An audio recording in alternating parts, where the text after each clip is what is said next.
Then man said, "Let me go, for the dawn is breaking." But Jacob said, "I will not let you go unless you bless me." Hebrews 11:20. It was by faith that Isaac promised blessings for the future to his sons, Jacob and Esau. I praise God and I bless God for Sister Martha's testimony and for Sister Stephanie because they confirmed the message for today. 2 months ago, I was sitting here getting ready for worship, and God gave me this word. And I took out my little notebook that I had gotten from Eddie, and I started writing. I just kept writing, I kept writing. Initially, it was to come to prayer, and I just kept writing, because God was giving me something. And I didn't understand. I started writing at a good moment, and it stopped. The writing stopped. And I couldn't understand. And I was like, what did I start writing? It just stopped. And then Pastor Eric called me Monday, Tuesday, and he said, "Are you sitting down?" He said, "Are you sitting down?" He said, "You're preaching and writing. I got to say it." Because I have a fear of speaking in front of people. But I praise God because He's allowed to me. I praise God because He's done so many wonderful things in my life. My sister Stephanie said, He is my provider. He's blessed my family. He's blessed my husband. And as I started to think, I was like, okay, God, where do you want me to pray? And I remember, and I was like, God, give me a word. And I went back and I got another book and I jumped into the bed today and I read Pastor Eric doing this. He's making me sick. I put on my notebook and I'm like, I read over what He gave me, and I was like, this is why God gave me what He gave me that day. And I was like, well, what if this is just something that I put together? But then I come here, this past week, people have been texting me to living in your faith, those that are here, those that are not, and this word kept coming back, and out of the word from this message today. And I kept telling Eddie, I was like, this is the word that God wants me to bring. But still today I'm coming here and I'm like, is this me? Is this something that I just put together? And then right before coming here, I get a text message from somebody, and Eddie says, put it down.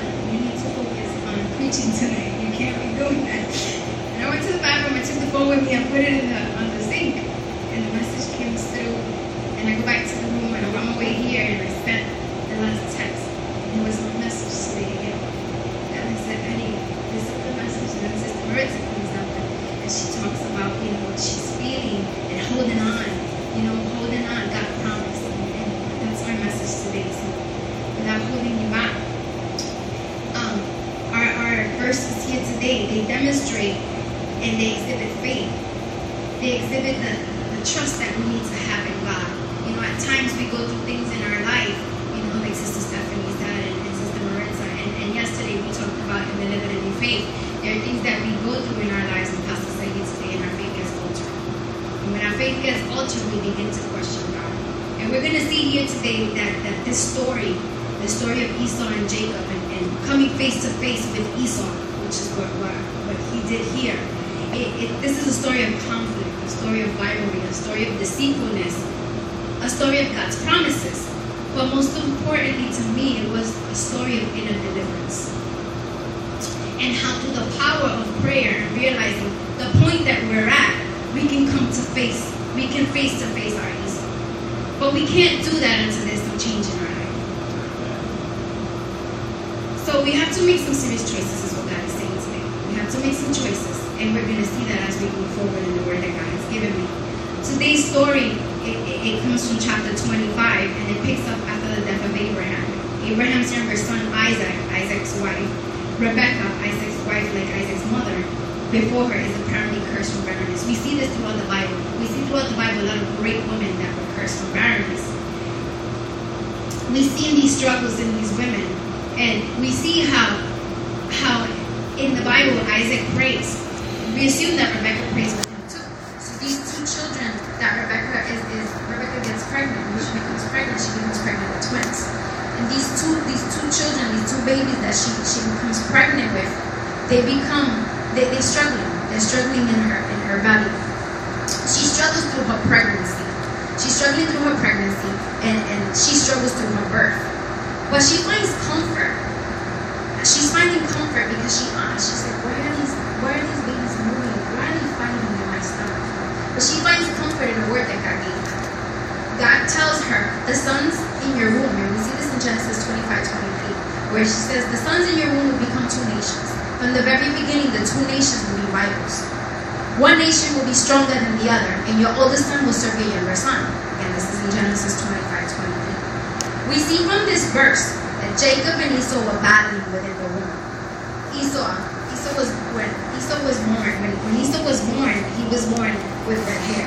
These two babies were born something like that movie with Arnold Schwarzenegger and Danny DeVito. They were totally different. They were fraternal, I guess. But one baby had red hair, and the other one, the other baby comes. The second baby that comes out holding on the first baby's heel. I'm sorry. The first baby that's born is named Esau. Esau in Hebrew means hair. He was hairy. His arms were hairy. And Jacob was named Heel. Heel was a deceiver. Heel was think of a heel. You know, when I kept asking about heel. When you think of a heel, when you're running behind somebody, let's say for instance somebody's running before you and you want to stop them, you grab by the heel, what happens? They trip. They fall. You deceive that person. You pull them back. And that's the name that he gained from birth. His name was Heel. We see the conflicts within these two babies. We see it in Genesis 25:24. Esau was a mighty hunter. As they grew up, he became a mighty hunter. And Jacob was meek. Jacob was a mama's boy. Jacob was good at cooking. He was good at knitting. He was his mama's boy. And there was a lot of sibling rivalry. You see that in here, that there was sibling rivalry. And then I went back and I thought of my own life. How many of us here didn't grow up that way? How many of us here, there was preference. There was preference between the parents. Because Rebecca, she preferred Jacob. Jacob was her favorite. And Isaac, he preferred Esau. That was his favorite. And Esau had promised, Isaac had promised Esau the blessings and the inheritance. That was what he had promised him. So there was some sibling rivalry, as we see that in the text and the story here. And I related that to my own life. It's like, what are you trying to say here? And I related that to my own life and how at times we grow up thinking that our parents either love our sister more because they did something more for our sister or our brother, or maybe they did. Maybe we just thought it, or maybe it was true. Maybe there was some preference. So I related that to sibling rivalry. And how many of us might have experienced that? Esau was promised the inheritance and the blessings. And like I said, Esau was Isaac's favorite. I'm sorry. I don't want to skip anything. So now Isaac is getting older. And he calls his son Esau. And he tells Esau that he's ready to give him his blessing. Rebecca, Jacob's mother, she hears this, and she's like, oh no, my son is getting that blessing. So when Isaac tells Esau to go out and hunt, to bring him some game, so that he can make his favorite dish, and he's going to bless him. Rebecca calls Jacob and she says, Isaac, your father's getting ready to bless his brother. You need to go out and go get me some gold, because I'm going to make him his favorite dish. And you're going to get this today. So, Jacob says, but, that's deceiving. I'm deceiving my father. And she says, don't worry about it. I'll take the fall. Just go do as I say. We'll do it. So Jacob, he says, I'm gonna honor you. I've honored my father for all these years. I'm gonna be faithful to you. So he goes out, he gets the goat, and he comes back. And he brings the goat, and they make him his favorite dish. Before the favorite dish, Esau comes back, and Esau, he was hunting, and he's hungry. He's really, really hungry, and Jacob is outside, and they're cooking stew. That's where the rivalry really, the fight really begins. He's making some stew, and he makes the stew. He says, Esau, can I have some of that? Let me get some of that stew. And he says, I'll give you some of this. This is the last of it, but I'll give it to you if you give me your inheritance. And Esau says, I'll I'll give it to you. What good is that doing me now? I thought to myself, I was like, how ungrateful. You know, how ungrateful. Like, he didn't even think about it twice. For food, for stew. And how many of us don't do that? How many of us don't take things for granted? How many of us don't think about it twice and just give up something and then have to think about it later? You know? And that's exactly what I thought at this moment. I was like, he don't even realize what he just said. But moving on, Esau, Isaac is ready to bless Esau. And he tells him, Jacob comes in and he's pretending to be Esau. And he brings him his stew and he says, here I am, Father. I'm ready for you to bless me. And he says, but you sound like Esau. And he says, no. And he has his little furs and his arms, you know, because I was probably watching videos and stuff. Because I have to see, I'm a visual person. I was watching children cartoons. So he has these furs on his arms. And he says, let me touch you. Come here, let me touch you. He touches him. He says, yeah, you are Jacob. You sound so different. So he blesses him. You know, he gives his blessing to Jacob. And here comes Esau after. Esau comes after and he says, here, Father, here's my stew. And he says, well, why are you bringing me stew now? You know? And he says, so you can bless me. He says, I've already blessed me. And he says, no, you were just here. And he realized at that moment that he had been deceived. And he becomes angry. Man, he is so angry. Remember, then I go back to when he was born, and he was born red. What does red signify? Red signifies anger. You know? And he was angry. He was really angry. He was so angry. Rebecca tells Jacob, you need to go. You need to go far. Go to Laban. Go to my brother Laban. And stay over there. And don't come back. I'll send for you. Go because your brother's going to kill you. So Jacob doesn't think about it twice. Jacob leaves. And then that brings me back to how many times in our life when we have everything, we have it all, and we're so unhappy. We struggle to get the things that we want to get. It took me to my life, because this story talked about my life.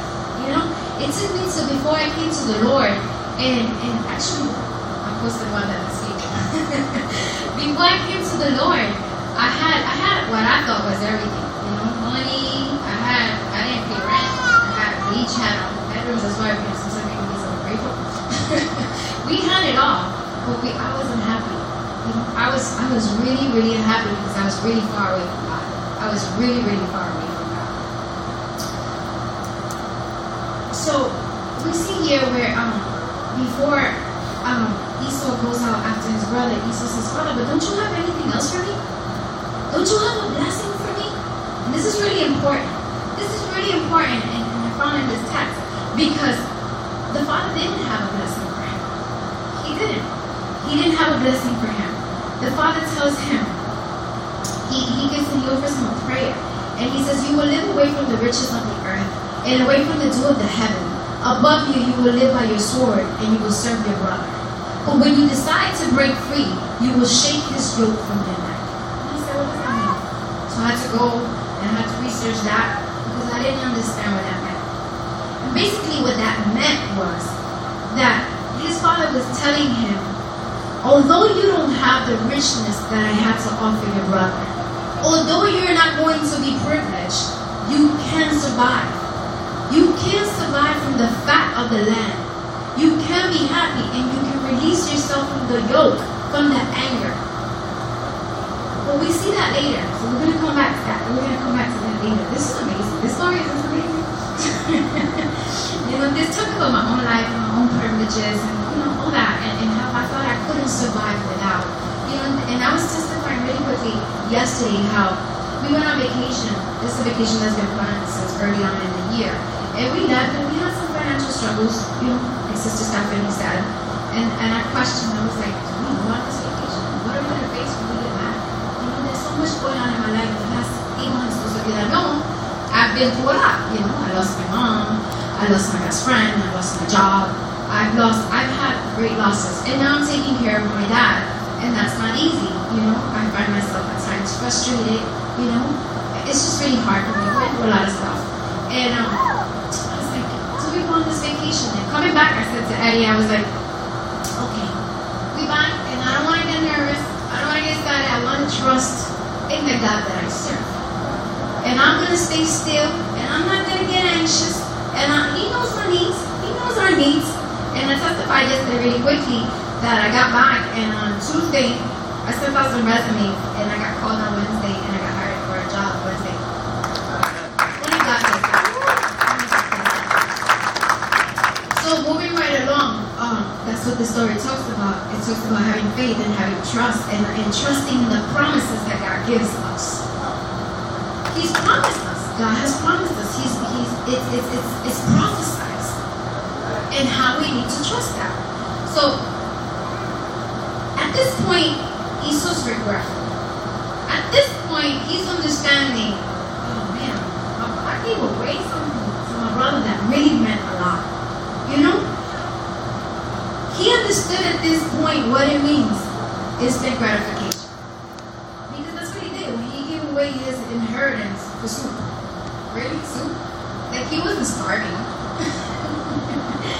So, despite Jacob's deceitful ways, though, we're going to see how God was faithful in His promise in the very beginning. Here, Jacob gets he gets the birthright, and this is where God took me for a twist. You know, He took me to delivering faith, and I was like, "Oh, this is not delivering faith. This is I'm preaching, so I have to get out of that." But God took me there. God took me to DINF, He took me to deliverance, He took me there, so I'm here. We all have a birthright. Jacob had the birthright. Jacob had accepted Jesus, but Jacob had chosen not to live like Jesus. And how many times in our life do we choose not to live like Jesus? God took me to an example, and I need 3 people. I need 3 people. Let me get up here. So, Frank right here is going to be, he's going to represent cardinal, our carnality. Eddie right here is going to represent our spirituality. And Corey right here is going to represent our natural. Carnality, cardinal, it was Jacob. Jacob was cardinal. Cardinal means that although he's coming to church, although he's been saved, Frank, there's still things in his life, he hasn't grown yet. There are still things in his life that keep him from wanting to come to church. There are things in his life that when the going gets rough and he can't understand, he wants to go back into the world that he came from. And he wants to do the things that he used to do. That's what cardinal represents. Spirituality. That's Eddie here. Eddie wants to grow. Eddie's coming to church. This represents Israel. This is who Jacob became. Eddie wants to grow, but he's being pulled. And what is he being pulled by?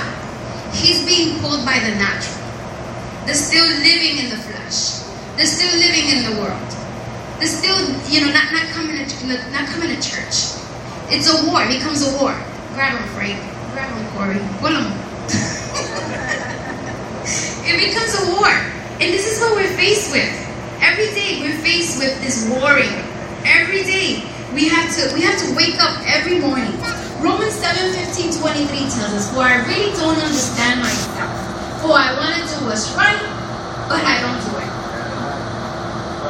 That was Paul. Paul spoke about that in Romans.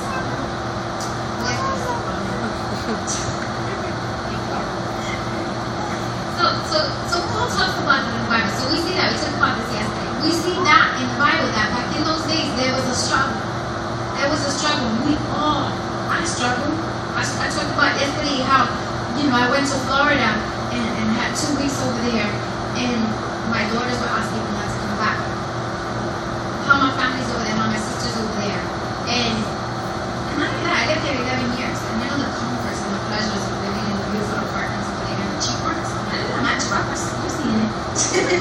I live in a tiny little matchbox, and I pay a fortune for it. And I was torn. But what brought me back? What brought me back was the fact that I know who I am in God. I know the promise that God has for my life. I know what He's done in my life.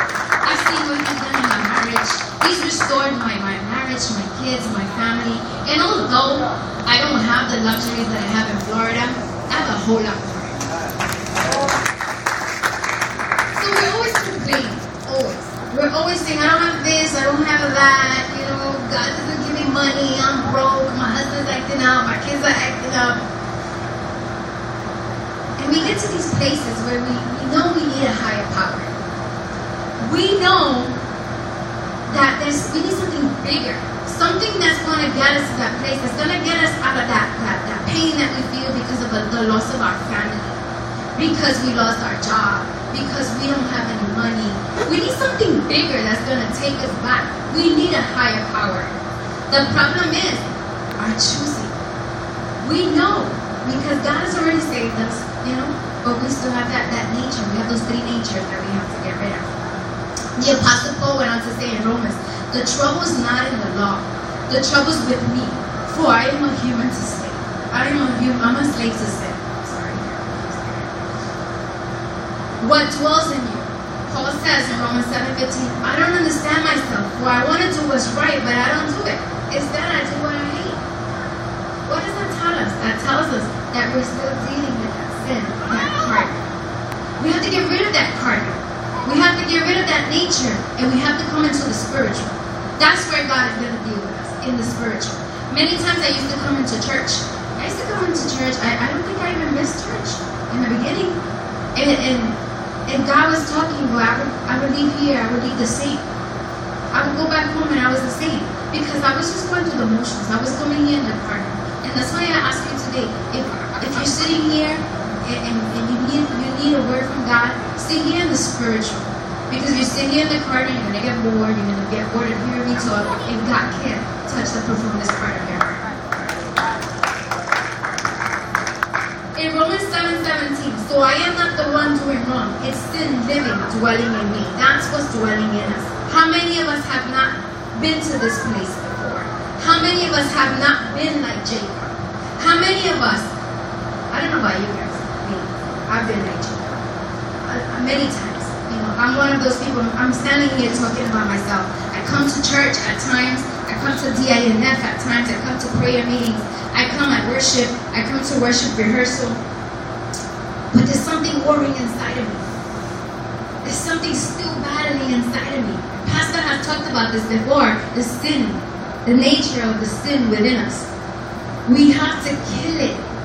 We have to give it to God. I can't come here and I can't tell you, Frank, I'm going through this. Natalie, I'm going through this. Tito, I'm going through this. Because all you can do is pray for me. What I can do is I can bring it here. Come here. I bring my heart here. I come to the temple of God and I get on my knees and I tell God, this is what I'm going through, God. And I need you to cover me. I need your blood to cover, to fill me. I need you to just fill me in the areas that I need you to fill me. I don't want to feel the things that I used to feel before. You cover me. You fill me. And God deals with it. God deals with it. God deals with it. We need to run. We need to run for our lives. Eddie talked about it. He testified one time. We went to a party. We went to a New Year's party. He did it for me. Praise God. The things he does for the wife. He went with me to a party that he didn't want to go to. It was a family party. And they were drinking. And I didn't want to understand that he wasn't ready for that. He wasn't ready for that.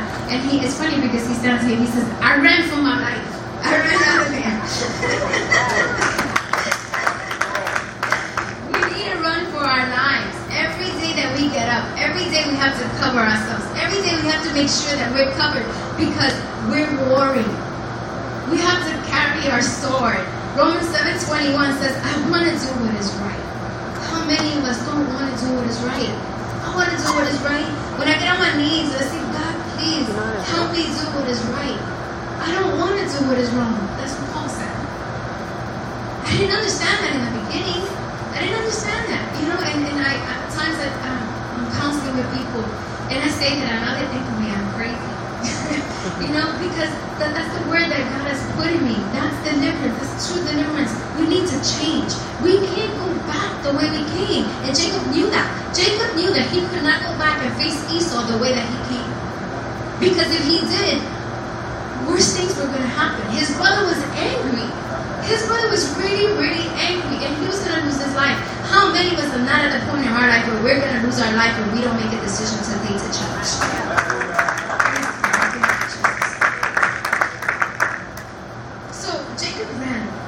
Jacob ran away, the war started in his mind. We have to come head first. We have to be like a baby.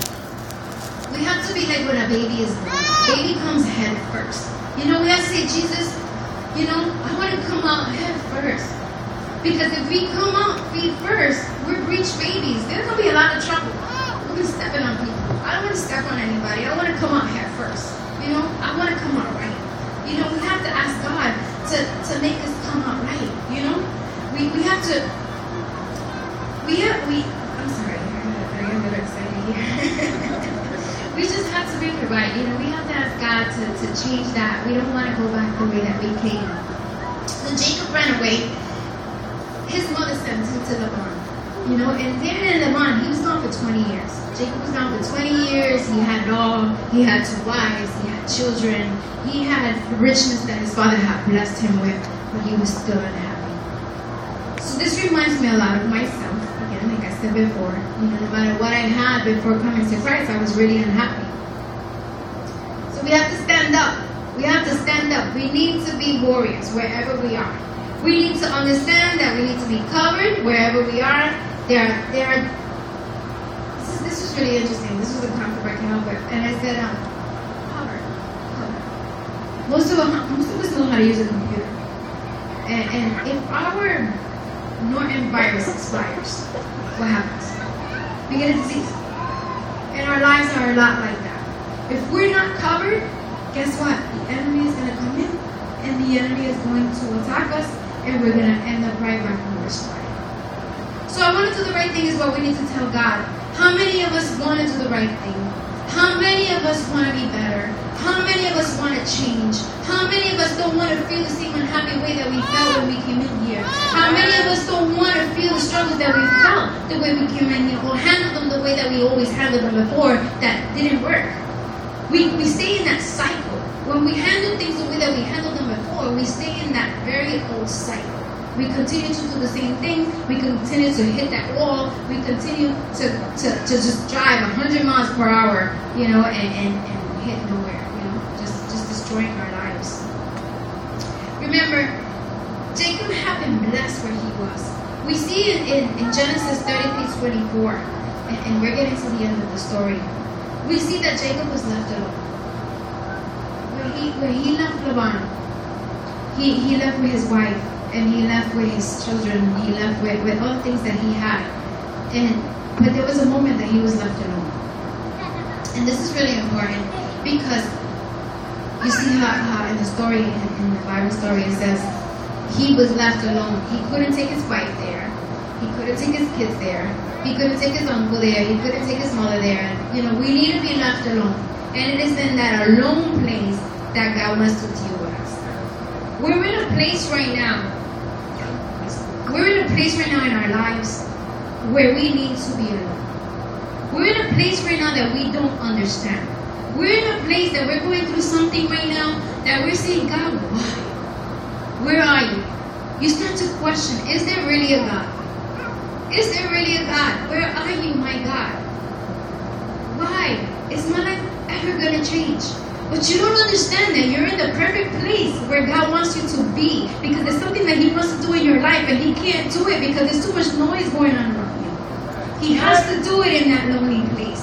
That's where God dealt with me, in that lonely place. That's where God deals with me, in that lonely place. It's when my hands are behind my back. It's when I can't fix it anymore. It's where God wants to deal with me. And we see in the story where Jacob comes in front of an angel. An angel comes before him. And now remember, he's running. He's running for his life. He's scared. His brother's coming after him. His brother's trying to kill him. And he doesn't know what this presence before him is. This angel, this huge angel.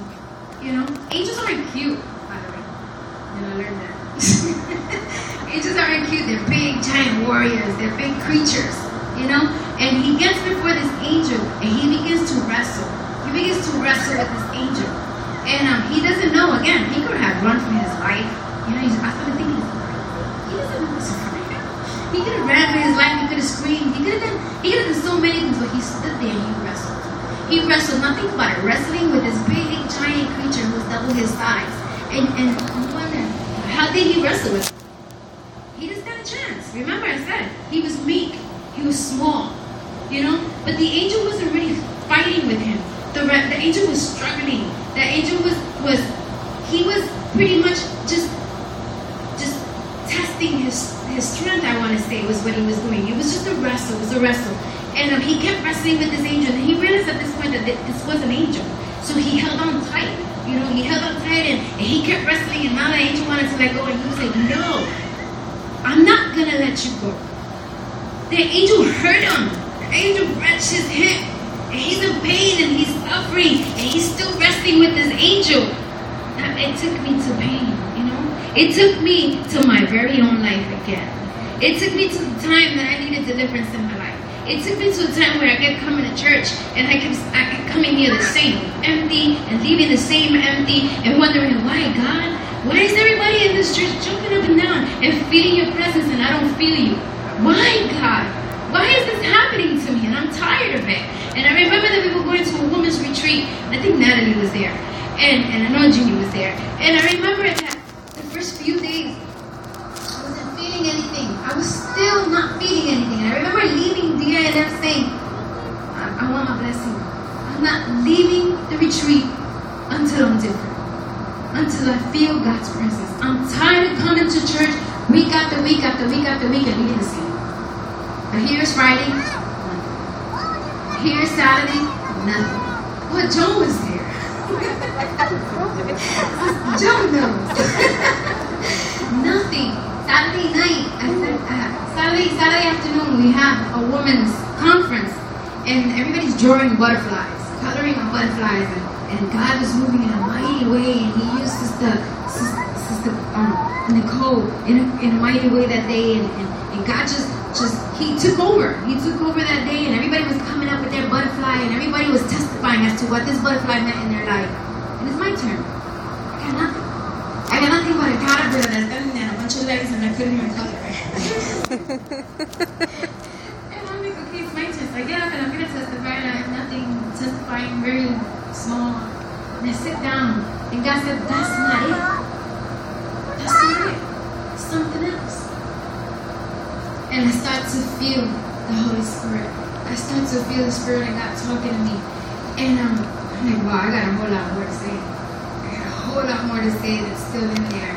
And God started working Friday with Sister Melissa. Sister Melissa had a crazy word. And that Friday, that word impacted my life. Like a word had never impacted my life. And I remember that after everybody was leaving, they were broke for lunch. I told Pastor Kathy, I need to talk to you. I need to talk to you, Pastor Kathy. There was a whole lot more. So she says, you want to talk now? And I said, no, we can talk after lunch. So we come back to the cabin that night. And that night, Pastor Kathy preached a crazy word about generational curses, and God spoke into my life again. So I said, that's it. Because I had a habit of doing that. I had a habit of stopping God when He was talking to me because I had it under control. I knew better.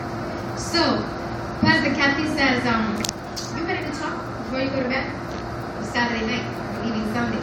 And I said to her, no, go take care of you, Esau. And she said, you sure? You won't leave here the way you came? And I said, well, all right. Okay. So she takes me to the bathroom, a whole bunch of women, you know, it was like 40 women at the time. I go to the bathroom, we sit down in a tiny stall. And we talk for about 2 hours.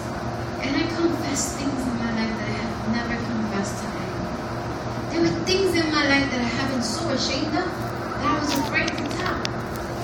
And it was so amazing because it just started to flow at one point. Because, you know, Pastor Kathy's amazing. Those of you who have sat down to talk to Pastor Kathy, she just sits there like, you know, shocker. When you really said it, that she's shocked. But the following day, she used to say that I pray when you come downstairs in the morning, pray again, you know. pray that God, He does what He has to do with you. Sure enough, that morning I come downstairs, and the women are in a circle and we're praying, and Sister Nicole's being used that morning, and she's in the center of that circle. And Sister Nicole is praying, and I'm holding hands with the sisters, and Sister Nicole pulls me into the center as I started to cry. And again, me, I'm stopping God. Because I'm crying and people are looking at me. Oh my God, how many times in the morning? It's dark. It's dark.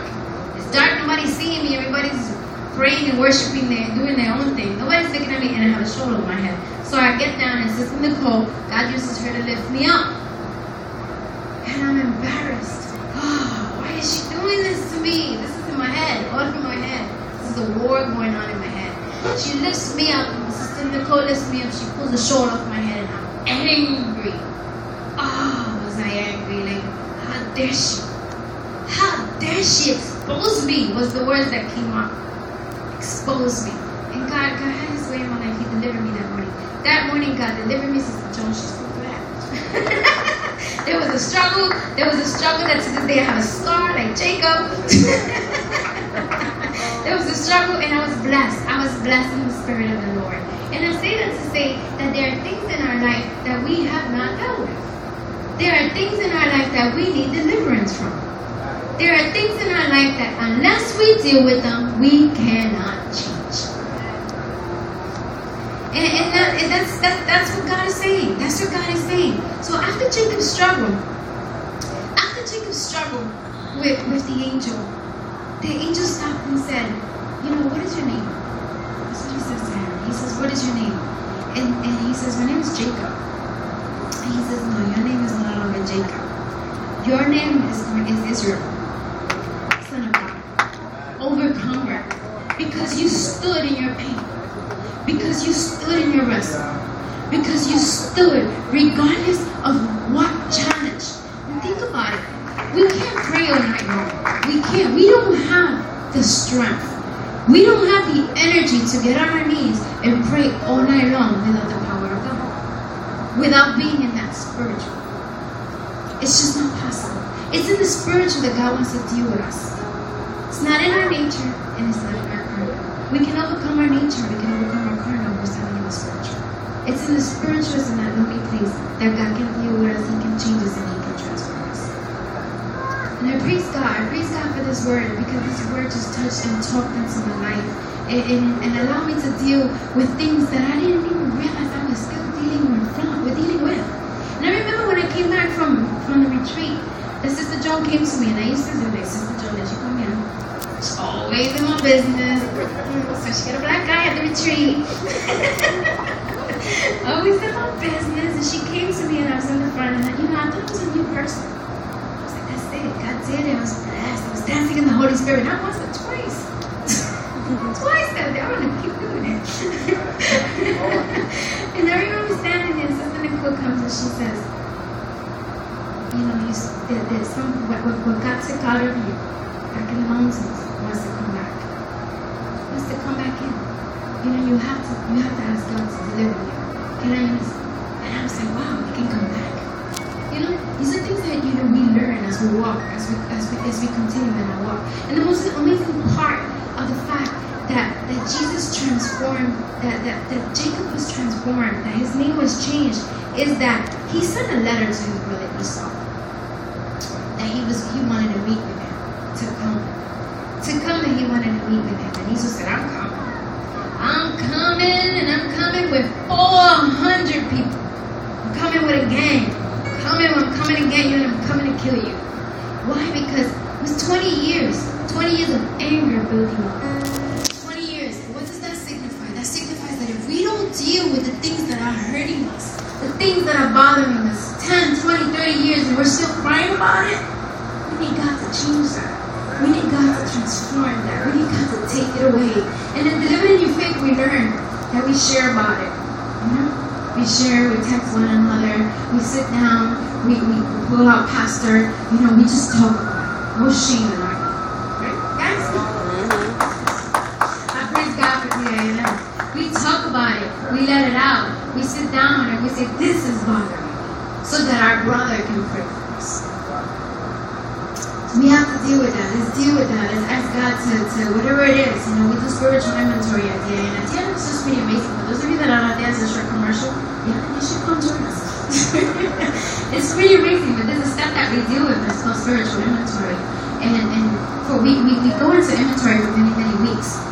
And it's long, it drags. You know, we get a little journal, we write down, you know, what we're dealing with, our problems. We learn that if we write it down, we can address it, we can target it immediately. You know? And if we don't let it build and just fester within us. So the amazing part is that when Esau came, when Esau comes to see his brother, and he's coming with his horses, and he's coming to face Jacob bows. He bows sacrifice. He's honoring his brother. And his brother comes to him, and he no longer sees Jacob. Because remember, he's no longer Jacob, he's Israel. And he hugs his brother, and Jacob says he's going to give him his blessings. And he says, no, I don't want to give him. He says, no, God has blessed him. You know? And we see the promise that God made in the very beginning be fulfilled. The blessing that his father brought upon Esau that he gave him. We see that being fulfilled at this very end. We see that when there's change, when there's true change, when we allow God to work with us in the spiritual, anything is possible. God can do anything. He can turn anything around. He can take any situation and he can make it right. You know, and I'm a living testimony of that. Those of you that know me, you know, my marriage was nowhere. My marriage was a divorce. It was a regular divorce because I had lost it all. And the only thing left was for me to just leave church and go back from where I came from. But I held on, you know, and I thank God for our bishop and our co-pastor Kathy. You know, we have amazing leaders.